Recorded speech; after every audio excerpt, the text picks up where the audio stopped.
आज हम स्टार्ट करेंगे हाइड्रोस्टेटिक्स के चैप्टर फर्स्ट के एग्जाम्पल्स। प्रॉब्लम 1 का A part. A mass m of gas at uniform temperature is diffuse through all space and at each xyz the component of force per unit mass are a minus of ax minus of by minus of cz।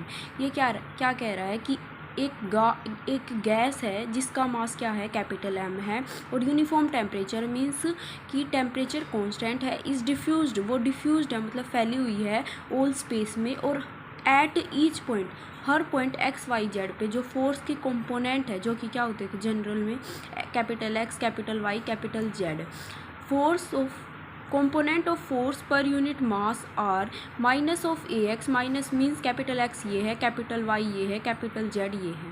The pressure and density at origin are P naught and rho naught. Given है कि origin पे जो pressure है वो तो है P note और density है रो नोट। प्रूव करना है A B C into rho naught into M square is equal to 8 pi cube is into में पी नोट का क्यूब।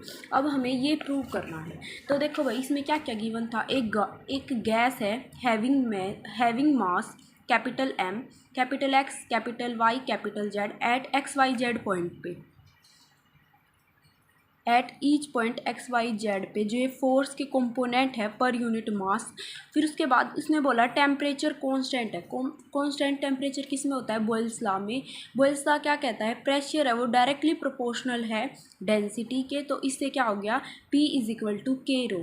के यहाँ पे क्या है, प्रोपोर्शनलिटी कांस्टेंट, ठीक है भाई। और गिवन क्या है, एट ओरिजिन P क्या है, P नोट है, प्रेशर P नोट है और डेंसिटी रो नोट है, और ओरिजिन है, ओरिजिन पे क्या होता है capital small X small Y small Z is equal to 0। हमें प्रूव क्या करना है, ये वाली चीज़, ठीक है भाई। तो हम प्रूव करते हैं। फर्स्टली हमें पता है ये लिखेंगे और फिर लिखेंगे रिलेशन बिटवीन प्रेशर एंड, हमें क्या निकालना है, प्रेशर और, इसमें देखो ये दे रखा है प्रेशर और क्या है डेंसिटी। हमें सबसे पहले ये निकालने पड़ेंगे फिर मास निकालना पड़ेगा। सबसे पहले हम क्या निकालते हैं, प्रेशर से डेंसिटी फिर मास निकालेंगे, ठीक है भाई। ये प्रोसेस रहेगी। Relation between pressure and given force capital X capital Y Z, ये हमें पता है, हमने लास्ट के आर्टिकल्स में पढ़ा था। D P is equal to rho into X D X plus Y D Y plus Z D Z. From first से, ये वाली फर्स्ट इक्वेशन से अगर मैं डेंसिटी की वैल्यू निकालूँ पी बाई के, इसमें हम सब्सटीट्यूट करेंगे, रो कीजिएंगे यहाँ पे, तो p बाई के सिंपली ये किया है। उसके बाद इस p को यहाँ डिवाइड में ले गए और 1 बाई के ये रह गया, और फिर हम क्या करेंगे, इंटीग्रेट ऑन बोथ साइड्स। ये क्या है भाई, प्लस डी, ये है इंटीग्रेशन कांस्टेंट। और यहाँ पे जो कैपिटल एक्स कैपिटल वाई की वैल्यू क्या गिवन थी, minus of a x, y की value minus b y minus c z. यहाँ पे हम सब्सटीट्यूट करेंगे तो 1 बाई के, यहाँ पे 1 बाई के तो क्या है हमारा भाई, ये माइनस ऑफ था ना, ये माइनस के थे सारे, तो माइनस को बाहर निकालिए, ये सारे माइनस के थे। यहाँ पे वैल्यू सब्सटीट्यूट की और माइनस बाहर निकालिया। 1 बाई के क्या था, कांस्टेंट। अगर हम ए एक्स का करते हैं तो डी एक्स इंटीग्रेशन ऑफ, ये ऐसे किया भाई, ए एक्स डी एक्स, और माइनस 1 बाई के बाहर निकालिया, तो ये क्या होगा 1 बाई के ए एक्स स्क्वेयर बाई 2, तो यहाँ पे ये 2, ऐसे ही सब का किया तो एस ये आ गया। और यहाँ पे डी क्या है, इंटीग्रेशन कांस्टेंट। फिर हम इन्होंने की थी बात ओरिजिन की, क्योंकि हमें ओरिजिन पे निकालना है। तो at origin X is equal to Y is equal to Z is equal to 0, और पी क्या है, पी नोट है, और रो क्या है, रो नोट है, ठीक है। अब हम क्या करेंगे, पुट करेंगे इन वैल्यूज़ को सेकंड में, इस वाले में। तो यहाँ पे क्या हो जाएगा, p तो p नोट हो जाएगा, और small X small Y small Z क्या हो जाएंगे, 0 हो जाएंगे, प्लस d इंटीग्रेशन कांस्टेंट। इससे हमें क्या, हमारी क्या आ गई, d की वैल्यू आ गई, जो कि हमारा इंटीग्रेशन कांस्टेंट था log p नोट, क्योंकि ये तो 0 हो गया। तो ये वाली वैल्यू हम इसमें सब्सटीट्यूट करेंगे। क्या लिखा हुआ है यहाँ पे कि फ्रॉम सेकंड एंड थर्ड, मतलब सेकंड वाली ये है और थर्ड वाली ये है, from second and third log p is equal to, ये सिंपली बस d की वैल्यू सब्सटीट्यूट की है। तो अगर मैं log p नोट को इधर लेके आऊँ, log p minus log p naught is equal to ये, तो हमने पढ़ा था कि log m minus log n log n, तो वो क्या होता है log m by n। ठीक है भाई, इस वाली प्रॉपर्टी से log m by n।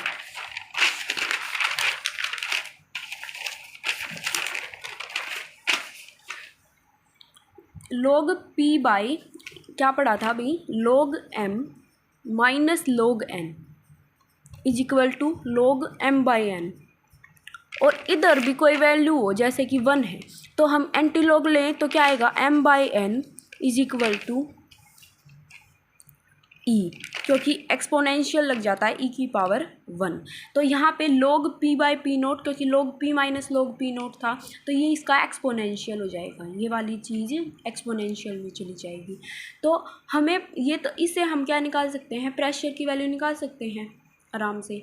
Pressure यहाँ पे पी नोट आ जाएगा तो प्रेशर की वैल्यू आराम से निकल जाएगी। फिर हमें पता है but P by P note, हम बॉयल्स लॉ से पी को क्या लिख सकते हैं, के रो, और पी नोट को क्या लिख सकते हैं, के रो नोट। तो के से के cancel, rho by rho naught, putting this in fourth. P by P naught की जगह क्या रख देंगे, रो बाय रो नोट। इससे हमारी क्या आ जाएगी, डेंसिटी की वैल्यू। सिंपली हमने क्या किया, पी बाई पी नोट की जगह रो बाय रो नोट रख दिया, और ये रो इधर आ गया और ये रो नोट इधर आ गया मल्टीप्लिकेशन में। तो ये हमारी डेंसिटी की वैल्यू निकल गई। अब हमें क्या निकालना था, mass of a liquid. Mass of a liquid क्या होता है, देखो भाई हमने पढ़ा था डेंसिटी क्या होती है, mass per unit volume, mass by volume. तो अगर मैं मास निकालना चाहूँ क्या होगी, डेंसिटी इनटू वॉल्यूम। वही किया है, mass of liquid rho V, और यहाँ पे वॉल्यूम का फॉर्मूला क्या होता है, triple integration dx dy dz। तो सिंपली यही पुट किया है, और इसमें हम लिमिट लेंगे माइनस इन्फिनिटी टू इन्फिनिटी। पूरे स्पेस में डिफ्यूज थी ना, इसलिए माइनस इन्फिनिटी माइनस इन्फिनिटी। तो हमने सिंपली क्या किया, रो की वैल्यू जो यहाँ से निकली थी वो यहाँ सब्सटीट्यूट कर दी। रो नोट तो भाई कांस्टेंट था, बाहर निकाल लिया सबसे। मल्टीप्लिकेशन में हमने पढ़ा था कि अगर x का अलग हो, ट्रिपल इंटीग्रेशन में x का अलग हो, y का अलग देखो तो हम ऐसे करके लिख सकते हैं।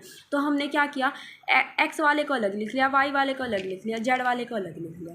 ठीक है भाई, तो अब ये क्या है, इवन फंक्शन। अगर मैं x की जगह माइनस एक्स रखूँ, मीन्स अगर f ऑफ x है is equal to minus of f x आ जाए ना, means f of minus x आ जाए, तो ये क्या है, इवन फंक्शन। इवन फंक्शन में हमारी क्या प्रॉपर्टी होती है, ये जो लिमिट है माइनस इन्फिनिटी टू इन्फिनिटी थी, 2 की मल्टीप्लिकेशन होती है हो जाती है और 0 टू इन्फिनिटी हो जाती है। समझ में आया बात।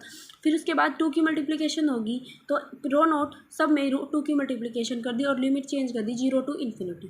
ठीक है भाई, ये प्रोसेस की है।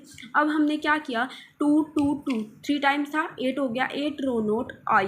इस पूरे को क्या नाम दे दिया, आई। ठीक है, इस पूरे को आई नाम दे दिया और इनको सब्सटीट्यूट कर दिया। I1 ये है, ये वाला पार्ट, I2 ये वाला पार्ट है और I3 ये वाला पार्ट है। ठीक है, तो हम क्या करेंगे, यहाँ पे हमारा क्या आ गया, इसको पूरे को आई मान लिया तो 8 रो नोट आई। समझ में आ गया भाई, इसको 5th नाम ले लिया, इसको 6th। तो हम अब क्या करेंगे, इसको सोल्व करने के लिए हम क्या करेंगे, a/2k को ना स्मॉल a पुट कर लेंगे इसमें। सिंपली हम I1 वाला पार्ट ले रहे हैं और a/2k को क्या कर लिया, स्मॉल a पुट कर लिया, क्योंकि सेम है। यहाँ b/2k है, फिर दोबारा से b/2k लेके यहाँ पे उसको भी a सब्सटीट्यूट कर लेंगे। ऐसे सेम, मतलब सेम टू सेम चीज़ है, बस ये वाला डिफरेंस है तो हम इसको अलग से वो कर लेंगे। और वेरिएबल में डिफरेंस है, यहाँ पे x है, यहाँ पे dx है। मतलब x है तो x के रिस्पेक्ट में इंटीग्रेशन है, y है तो y के रिस्पेक्ट में, और z है तो z के रिस्पेक्ट में। तो हम ये लेके चलते हैं कि ये कैसे आया, स्मॉल a, ये माइनस a(x²/2k) था, इसको a/2k को स्मॉल a पुट कर लिया, ax² dx²। अब हम इसमें क्या कर सकते हैं, वैसे तो इसका इंटीग्रेशन मुश्किल है, अब हम इसको गामा फंक्शन बनाएंगे। गामा फंक्शन में क्या होता है, gamma n, gamma n 0 to infinity e की पावर माइनस t और t की पावर n -1 dt, ये होता है। तो ये वाली फॉर्म बनाएंगे। तो हम ये वाली बनाने के लिए ax² को क्या कर देंगे, -t चाहिए तो ax² को 2 पुट कर दिया। यहाँ से अगर मैं x की वैल्यू निकालूँ तो t/a इसका रूट। तो अगर मैं dx करूँ तो ये इसमें क्या होता है, पावर यहाँ t/a की पावर -1/2 और t/a का करेंगे तो 1/a dt। फिर उसके बाद इसको सोल्व भी किया है तो t/a का इन्वर्स हाफ को क्या लिख सकते हैं, √a/√t।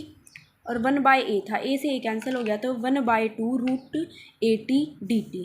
ये वाली वैल्यूज़ यहाँ पे सब्सटीट्यूट कर दी, ax² की जगह t पुट कर दिया और dx की वैल्यू क्या आई थी हमारी ये, और इसमें क्या किया हमने t की पावर -1/2 आई थी और √a आई थी और dt आई थी, +1 -1 और 1/2 आई थी ना वो यहाँ लिख दी। तो 1/√2a तो 1/2√a तो क्या था कांस्टेंट था, वो बाहर ले लिया, e की पावर -t +1 -1 क्यों किया ताकि n-1 की फॉर्म आ जाए। तो +1 इसमें -1 तो था ही नहीं तो +1 -1 कर लिया, तो ये क्या आ गया 1 - 1/2 क्या आ गया 1/2 -1 dt। तो ये क्या होता है गामा ऑफ 1, देखो यहाँ पे तो था n, तो ये गामा ऑफ n था, यहाँ पे क्या है 1/2, ये क्या है गामा ऑफ 1/2 और गामा ऑफ 1/2 की वैल्यू होती है √पाई, तो यहाँ पे क्या आ गया √π/2√a।